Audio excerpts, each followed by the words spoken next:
যারা আনম্যারিড, তোমার জন্য এগুলো সোনার চেয়ে বেশি দামি।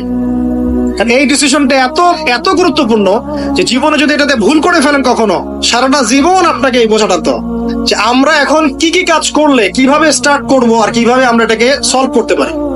এই সলিউশনটা দুই রকম। এক নম্বর হচ্ছে যারা অলরেডি পরিবারে ঢুকে গেছেন তাদেরকে অন্য জায়গা থেকে শুরু করতে হবে।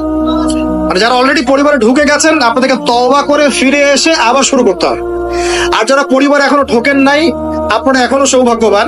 এখন থেকে যদি আপনারা এই নসিহত গুলো মেনে চলতে পারেন, ইনশাআল্লাহ আপনার পরিবারটা 8-10টা পরিবারের মতো হবে না। ইনশাআল্লাহ রিজিকের ব্যবস্থাটাকে করে নেন, তারপর ওইদিকে যান। আপনার আপন ভাই হিসেবে আমি কথাগুলো বলছি, মনে করেন। এরপরে আপনি যখন বিয়ে করবেন, বললাম তো মেয়ের জাস্ট দিনদারিতা দেখবেন। হ্যাঁ, এর উপর যদি সৌন্দর্য থাকে আলহামদুলিল্লাহ, বংশ ভালো হয় আলহামদুলিল্লাহ, মেয়ের অর্থ সম্পদ আছে আলহামদুলিল্লাহ। যদি এগুলোর কোনোটাও না থাকে, দিনদারিতা থাকে, জাস্ট ওটাকে দেখেন, আর কিছু দেখার দরকার নেই, কিছু দেখার দরকার নেই। এরপরে আরেকটা কথা বলতে ভুলে গিয়েছি যে আপনি এই লেভেলে যাওয়ার আগে নিজেও পবিত্র থাকার চেষ্টা করেন। আপনি নিজে জেনায় যায় না, নিজে পর্নে যায় না, নিজে হারাম অ্যাফেয়ার্সে যায় না। যদি আপনি যান তাহলে আল্লাহ পাক কিন্তু আপনাকে পবিত্র স্ত্রী নাও দিতে পারেন। এটাই আল্লাহ পাকের নীতি যে একজন পবিত্র মানুষ পায়। ঠিক আছে, যে যেমন আল্লাহ পাক তাকে তেমন মিলিয়ে দেন, এটা আল্লাহ পাকের একটা সুন্নাহ। এর ব্যতিক্রম হতে পারে, কিন্তু আপনি যদি পবিত্র না থাকেন আপনি পবিত্র স্ত্রী নাও পেতে পারেন। তা আপনি আগে নিজে পবিত্র থাকেন, তারপরে আপনি এখন মেয়ে দেখেন। আলহামদুলিল্লাহ, বললাম দিনদারিতা প্রাধান্য দেন। এখানে হাদিসে এটা বলা হয় নাই যে 4টা গুণ দেখে বিয়ে করো, বরং বলা হয়েছে 4টা গুণ দেখে সাধারণত বিয়ে করা হয়। ঠিক আছে, করো আদেশটা এমন নয়, ইনকাহ কথাটা এমন নয়, বা ইনকাহু এমন নয়, তুনকাহু মানে বিয়ে সাধারণত করা হয়। কেউ টাকা দেখে, কেউ সৌন্দর্য দেখে, কেউ দেখে বংশ। তুমি দেখো দিন। নবীজি বলছেন তুমি দিন দেখো, তাহলে তোমার হাত ধুলে ধূসরিত হবে, মানে ধ্বংস হয়ে যাবে। আর দিন দেখার ক্ষেত্রে শুধু বাইরের গেট আপটা যথেষ্ট নয়, তার পড়াশোনা দেখেন, তার হিস্ট্রি ঘাটবেন, তার অতীতে সে কোথায় কোথায় পড়াশোনা করেছে, কি করেছে, খোঁজ খবর নিবেন। হুট করে তাড়াহুড়া করে কোনো ডিসিশন নিয়ে ফেলবেন না, এটা খুব ভুল করে মানুষ। ঠিক আছে, তার হিস্ট্রি ঘাটেন, যে সে কোথায় পড়াশোনা করেছে, কি করেছে না করেছে। তার পরিবারের বায়োডাটা ঘাটেন, তার পরিবারের সদস্যরা কেমন, নামাজ পড়ে কিনা, তার ইসলামের প্রতি কেমন ধারণা পোষণ করে। তার মাকে দেখেন, তার মা পর্দা করে কিনা, তার মা ইসলামের উপর আছে কিনা।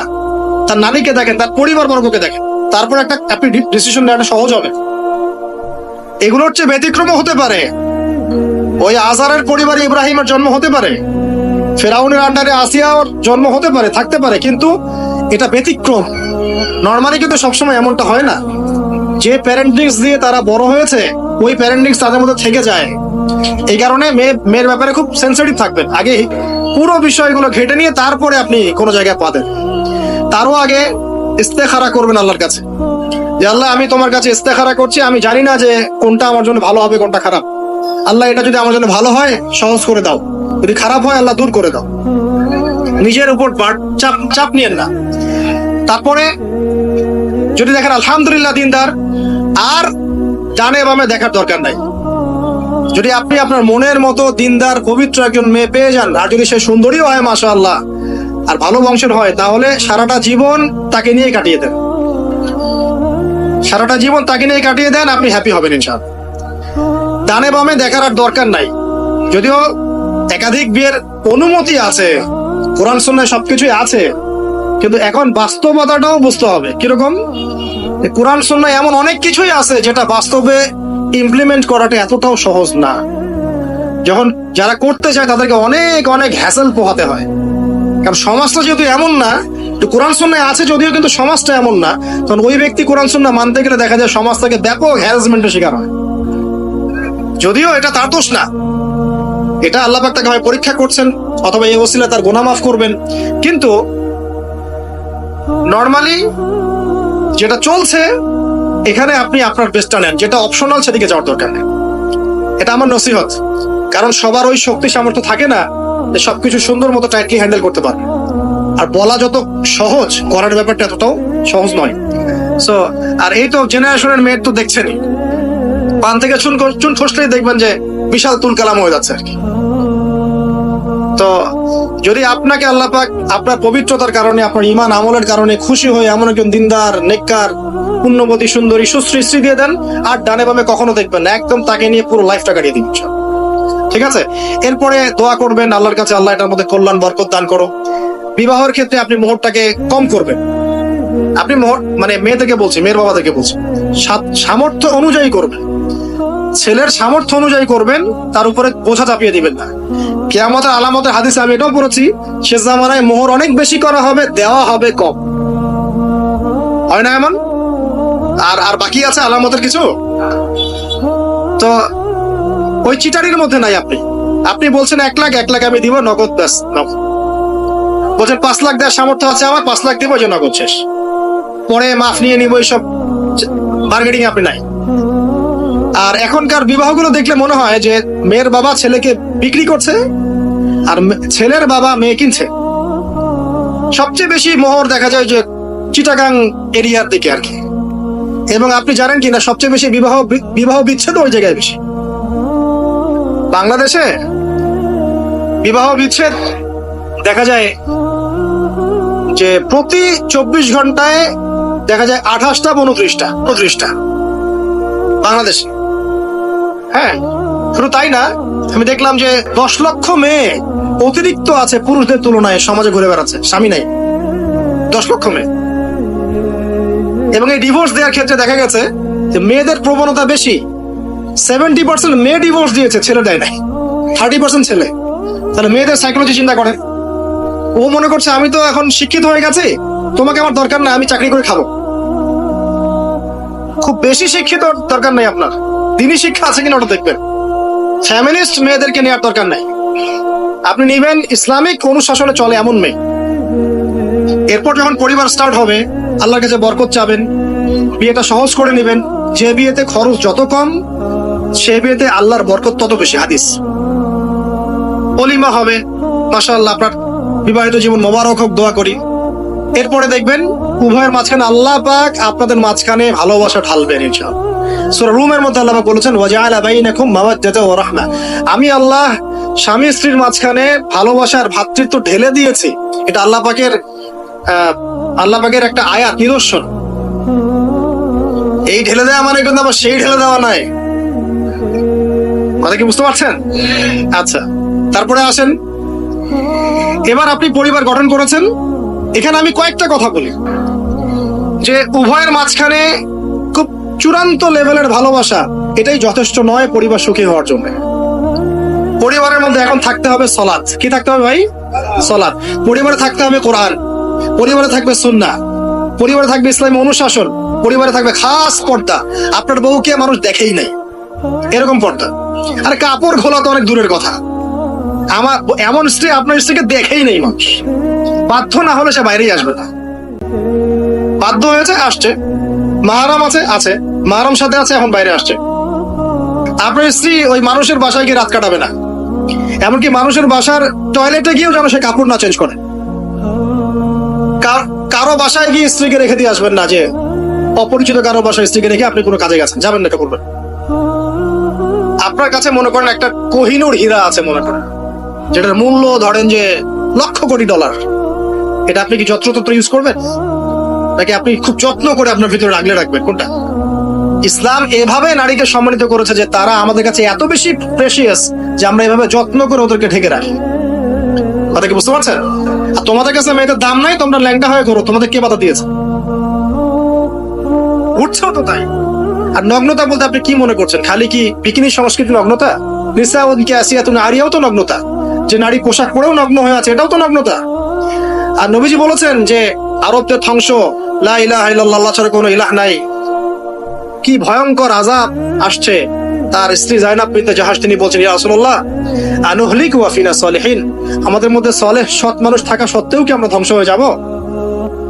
নবীজি বলছেন, নাম, হ্যাঁ, ইযা কাসরাতিল খাবাস, যখন অশ্লীলতা, বেহায়াপনা, নগ্নতা ছড়িয়ে পড়বে, তখন ভালো মন্দ সব ধুয়ে ধ্বংস হবে। এ কারণে নিজে খুব ভালো আছি, ওরা খারাপ, ওদেরকে কিছু বলার দরকার নাই বলে ভালো হয়ে থাকার সুযোগ নাই। ওগুলো যত ছড়াবে, ভালো আলেম জালেম সব ধ্বংস হয়ে যাবে। আল্লাহ বোঝার তৌফিক দান করুন। এবার আপনি আপনার স্ত্রীর সাথে এভাবে হৃদ্যতা মহব্বতের সম্পর্ক রাখবেন আল্লাহর জন্য। পরিবারের সবার পিছনে আপনি খরচ করবেন, তাদের হক দিবেন, কার জন্যে? পরিবার বর্গের কারো কাছে কিছু পাওয়ার আশায় না। এই ফিলোসফিটা বোঝেন। পরিবারের কারো কাছে থ্যাঙ্কস পাওয়ার আশায়ও না। আপনি আল্লাহর সন্তুষ্টির জন্য ওদের পিছনে খরচ করবেন, ওদেরকে ভালোবাসবেন, ওদের হক আদায় করবেন। কার জন্য? আল্লাহর জন্য। এবং এর জন্য আপনি নেকি পাবেন ইনশাআল্লাহ। আর যদি আপনি তাদের কাছে কিছু আশা করতে যান, মনে মনে বেশি এক্সপেকটেশন রাখেন, তখন আপনি কি হবেন জানেন? আপনি পদে পদে কষ্ট পাবেন, পদে পদে কষ্ট পাবেন। দেখে নিয়ে শুধু আল্লাহর হয়ে যান, মানে আল্লাহই আপনার আপন, আল্লাহ ছাড়া আপনি কাউরে চেনেন না। আল্লাহ পাক বলেছেন এগুলো করতে, আমি করি। আল্লাহ পাক ভালোবাসা দিয়েছেন সন্তানের প্রতি, স্ত্রীর প্রতি, পাশে। কিন্তু এটা এত অধিক মাত্রায় নয় যে তার কারণে আল্লাহকে ছেড়ে দিব। বা স্ত্রী সন্তান যদি আল্লাহর পথে চলার ক্ষেত্রে বাধা দেয়, আল্লাহকে ছাড়তে পারবো না, প্রয়োজন ওদেরকে ছাড়তে পারবো, এরকম থাকবে বিষয়টা। ঠিক আছে? আরেকটা কথা বলি, শুধু ভালোবাসাই আদর্শ দাম্পত্যের জন্য যথেষ্ট নয়। এখানে প্রয়োজন হচ্ছে একে অপরের প্রতি সম্মানবোধ থাকতে হবে, একে অপরের প্রতি বিশ্বাস থাকতে হবে। বিশ্বাস না থাকলে ওই পরিবারে শান্তি থাকে না। আপনি অনেক বড় আলেম, কিন্তু যদি আপনার স্ত্রী আপনাকে বিশ্বাস না করে, আপনি শান্তি পাবেন না।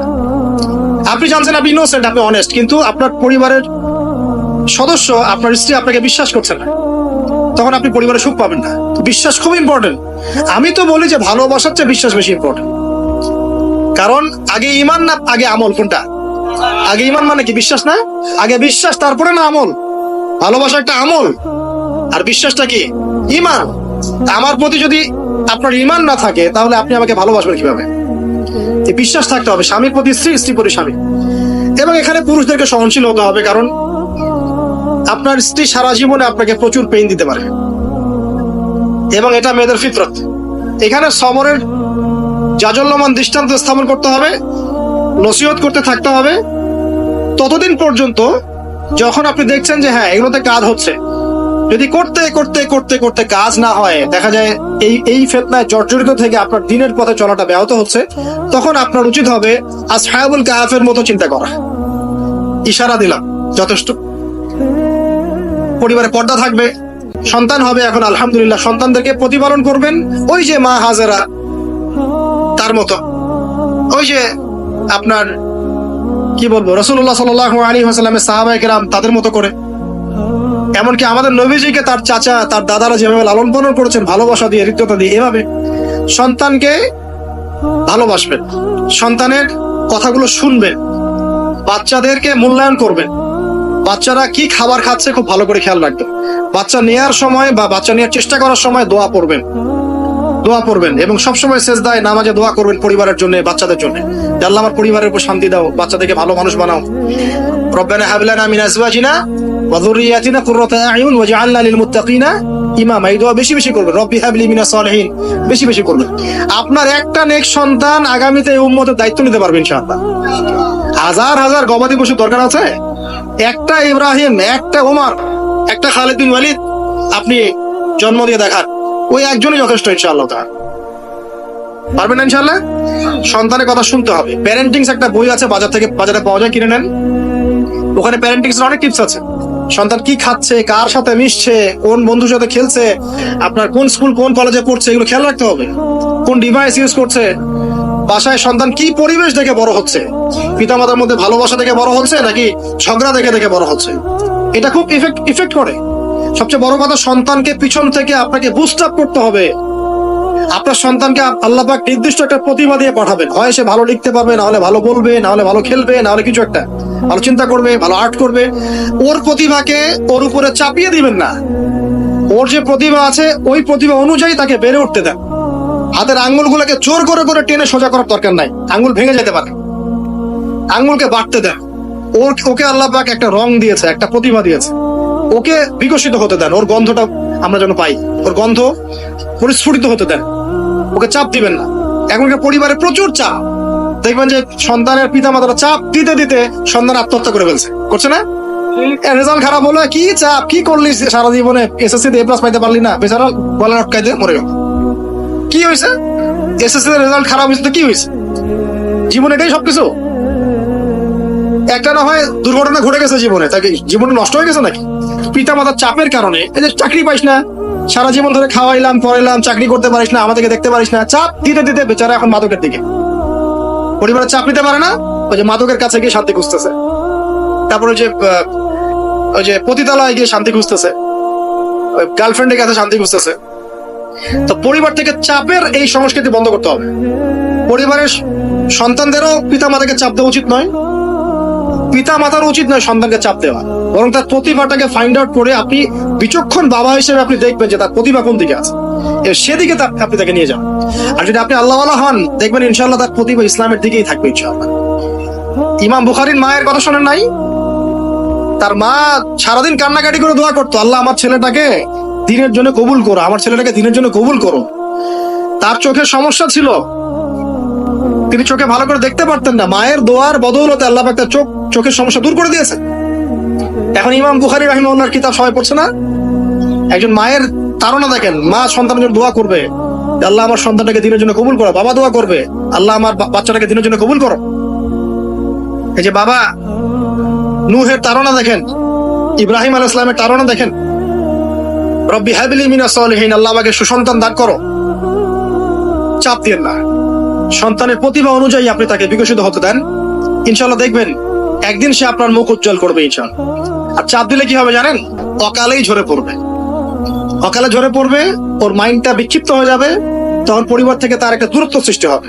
আর ওই সুযোগ শয়তান নিবে, খারাপ বন্ধুর পাল্লায় পড়বে, আয় গাজা একটা টান দে, আয় একটু ইয়াবা খা, একটু এটা কর সেটা কর, আস্তে আস্তে দেখবেন হারায় গেছে অন্ধকার জগৎ। অন্ধকার জগৎ একবার হারায় গেলে আর ফিরে পাবেন না।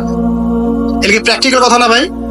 মেয়েকে চাপ দিবেন, দেখবেন যে পেকে বসছে। যদি ছোটবেলা থেকে মেয়েকে আপনি সুন্দর হিজাব পোশাক তরবিয়ত দিতে পারেন, এই মেয়ে বড় হয়ে ইনশাআল্লাহ বেলাইনে যাবে না। ছোটবেলা থেকে ওকে যদি আপনি নায়িকাদের মতো মানুষ করেন, আর বড় হয়ে পস্তাবেন আমার মেয়ে কেন ছেলের হাত ধরে বাড়া গেল, এটা তো আপনার জন্য হয়েছে। ছোটবেলা থেকে এই সন্তানের অনুশাসনটাকে ঠিক করতে হবে। ওই যে বললাম, পিতা মাতা যদি দিনদার মুত্তাকি পরেজগার হয়, তাদেরকে দেখেই সন্তান শিখবে। আমরা যখন সেজদা করি, আমাদের ছেলে মেয়েরা পিঠে উপরে উঠে আসে না? ওরাও দেখবেন সেজদা করার ট্রাই করে না? মসজিদে নিয়ে আসেন বাচ্চাকে, দেখবেন ও দেখে দেখে দেখছে যে কি করছে এরা, কি করছে। ও তখন নিজেও একটু হাত পাতার চেষ্টা করে, এমন করে দাঁড়া থাকে, খেয়াল করে নাই? হাত তুলে।